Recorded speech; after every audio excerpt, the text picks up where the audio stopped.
আজকে এরম একটা ভিডিও দিন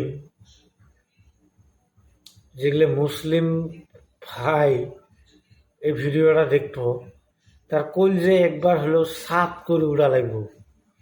আর যদি সাত করে না উড়ে,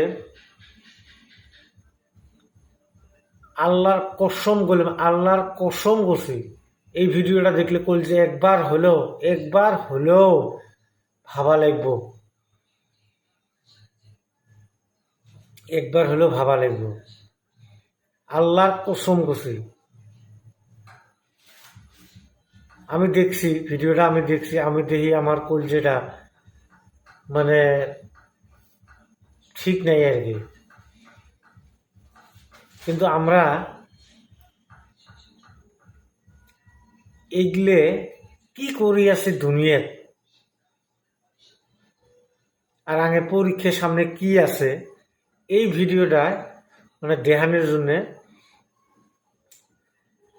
এই কথাটা কবা লাগা হয়েছে।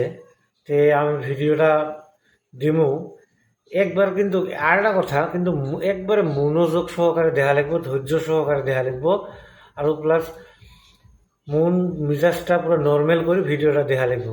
ভিডিওটা দেখলে মানে ব্রেনটা ঢুকবো যে আমরা কি দুনিয়াতে আছি। ভিডিওটা আমি একবার নয়, কমসে কম 5 বার দেখছি, একই কথা 5 বার শুনছি, যে গতিকে তোরাও যে দেখবি তোকেও কলজিরা একবার হলে সাথ করবো আর কি। যে যাই হোক, যাতে সবাই দেহস আর প্লাস যাতে আমল করে বাস সব ভাই গিলেকে আমি কই, যাতে আমল করে পারলে পুরো কামিয়াবি হয়ে গেল। তো এই ভিডিওটা দেখ, যদি ভাল লাগে না কই আর থাক। এই মুসলমান, আপনি কি মারা যাবেন না? এক সময় যাবেন না? হয়তোবা কোনো গরমকালে আপনি মারা যাবেন, অথবা বর্ষাকালে মারা যাবেন। যেদিন আপনি মারা যাবেন, রূহটা যখন কবজ হবে, দেখবেন অনেক মানুষ ফেলায় তাকায় থাকে, কথা বলতে পারে না। আপনি মনে করেন যে তার এখন পিপাসা লাগছে, কারণ রূহ কবজ শুরু হয়ে গেছে ভিতরে। দুনিয়ার সবচেয়ে কঠিন সময় হচ্ছে এই সময়টা, যে সময়টা মানুষের রূহটা কবজ হবে।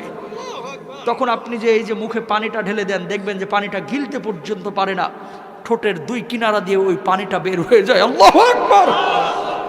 ঠিক ওই সময়টা আপনার স্ত্রী আপনার দিকে তাকিয়ে থাকে, আপনার ছেলে আপনার দিকে তাকিয়ে থাকে, আপনার মেয়ে আপনার দিকে তাকিয়ে থাকে, আপনিও কিন্তু তাদের দিকে তাকিয়ে থাকেন। অনেক কিছু বলতে চান কিন্তু বলতে পারেন না, কারণ আপনার ভেতরে যে জ্বালা তৈরি হয়েছে, এই জ্বালাটা আপনি ছাড়া আর কেউ বুঝতে পারে না, ঠিক কিনা?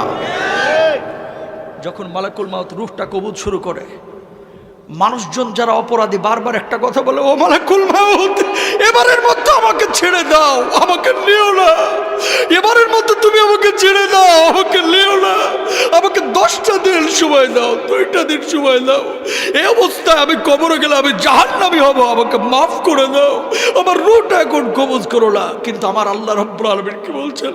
হাত্তা ইযা জাহাদাহুমুল মাউত ক্বালা রাব্বিরজিউন লাআল্লি আ'মালা সালিহান ফীমা তারাকতু কাল্লা।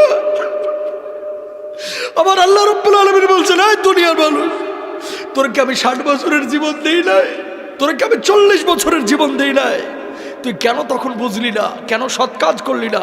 কেন তওবা করলি না? ও মুসলমান, এই রূহ কবজের সময় কষ্ট যন্ত্রণা আপনার আমার হবে না, এই গ্যারান্টি আপনারা দিয়েছে কে? যন্ত্রণা। আল্লাহ নবীর যখন রূহটা কবজ করা হচ্ছে, নবীজির কপালটা বারবার ঘেমে যাচ্ছে।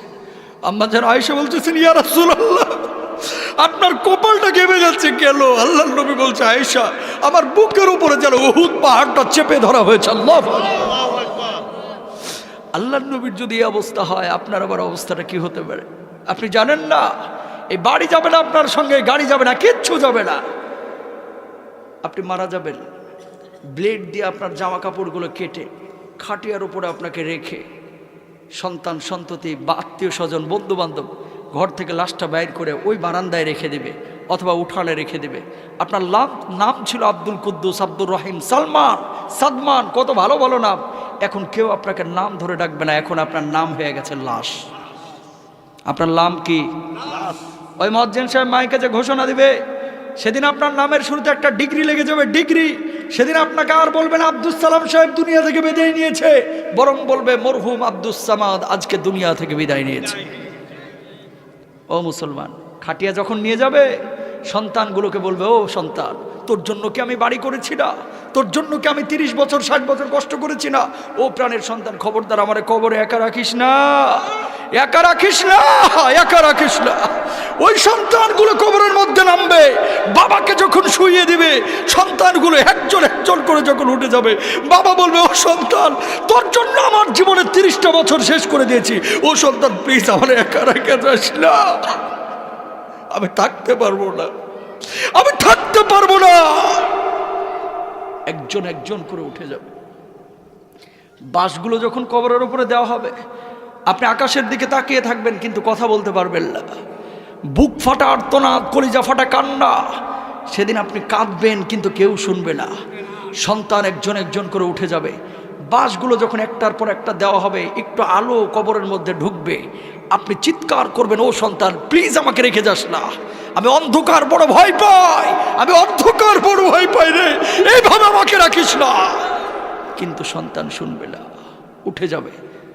এই যে বাঁশগুলো যখন পুরোটাই দিয়ে দিল, একটু আলো ঢুকতেছিল, এখন আলোটাও নাই। বাঁশের ওপরে চাটাই দেওয়া হলো, এখন ঘুটঘুটে অন্ধকার। পাশ দিয়ে যদি একটা সাপও হেঁটে যায় আপনি টের পাবেন না, এমন অন্ধকার।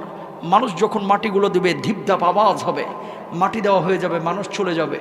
যখন দেখবে যে সন্তান একা থুয়ে, আপনার ভাই একা থুয়ে, আপনার বাবা একা থুয়ে, আপনার অন্য অন্য আত্মীয়রা একা থুয়ে আপনাকে থুয়ে কবরে চলে যাচ্ছে, পায়ের আওয়াজ আপনি শুনতে পাবেন। সেই সময়ের বুক ফাটা আর্তনাদ, কলিজাক ফাটা কান্না যদি দুনিয়ার কোনো মানুষ শুনতে পাইতো, সঙ্গে সঙ্গে দুনিয়া থেকে বিদায় নিত। আল্লাহু আকবার।